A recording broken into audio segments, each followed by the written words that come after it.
You are staring at a screen that hasn't lit up in 14 days. You've convinced yourself that this silence is a secret bridge. You think the longer the void lasts, the more profound the reunion will be. You tell yourself that if they aren't reaching out, it's because they're fighting the same internal battle you are. You've turned a lack of communication into a tragic romantic epic. But what if the silence isn't a countdown to a comeback?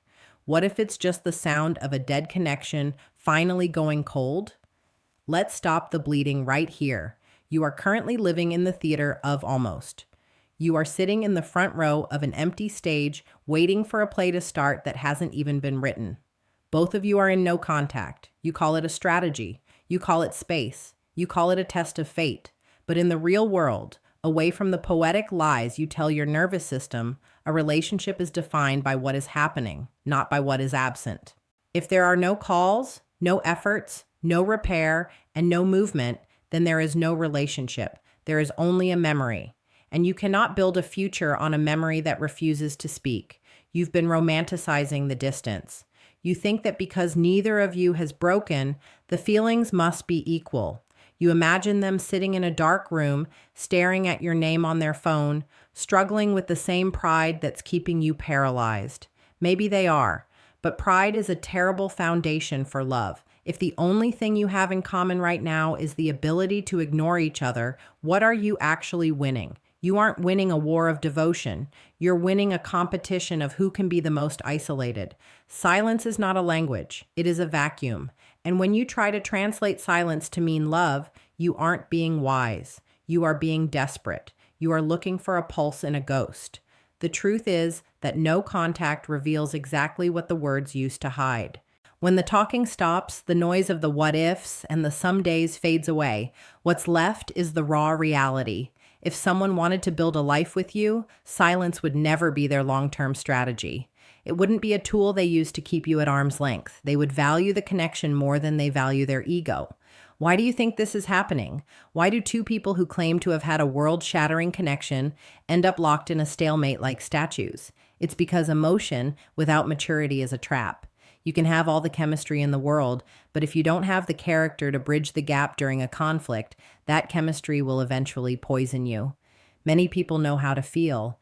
They know how to miss someone. They know how to stalk a social media profile at 3 a.m. They know how to replay every conversation in their head until they've rewritten history, but they don't know how to take responsibility. They don't know how to communicate clearly when things get uncomfortable.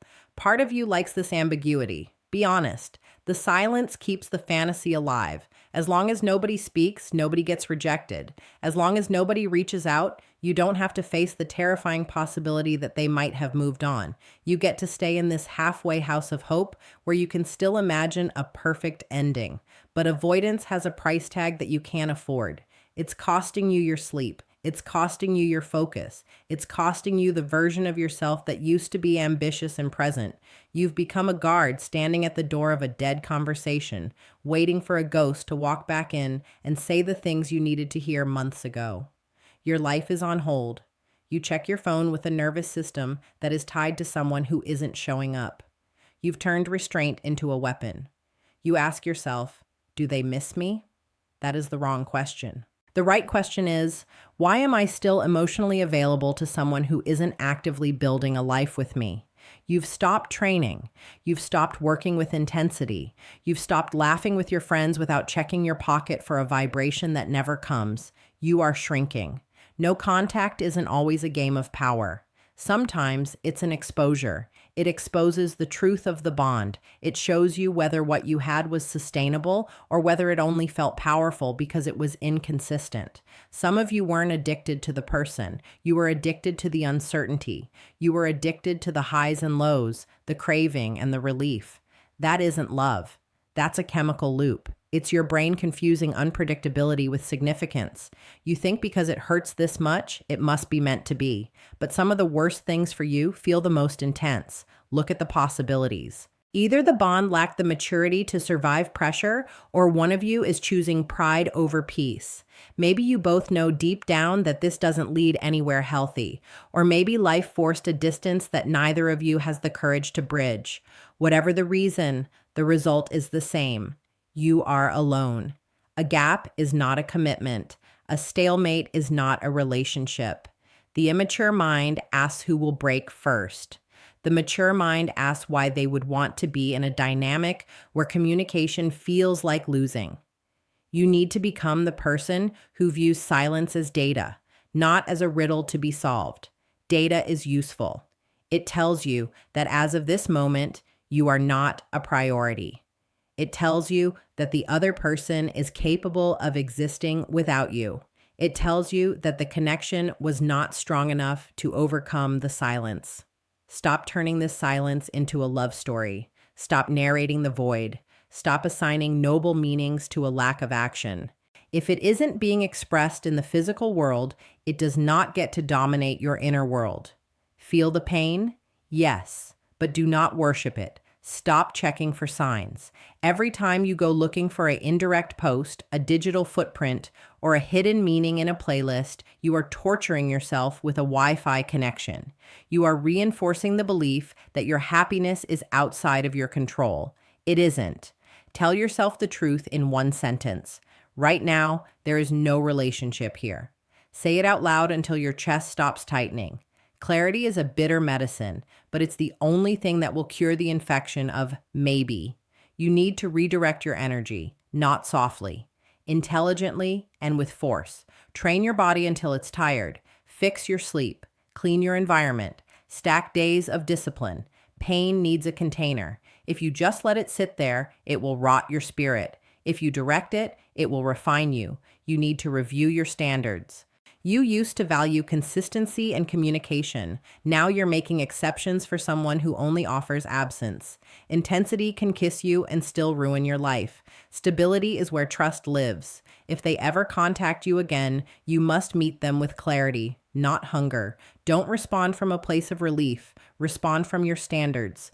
Don't ask how fast you can get back to the way things were.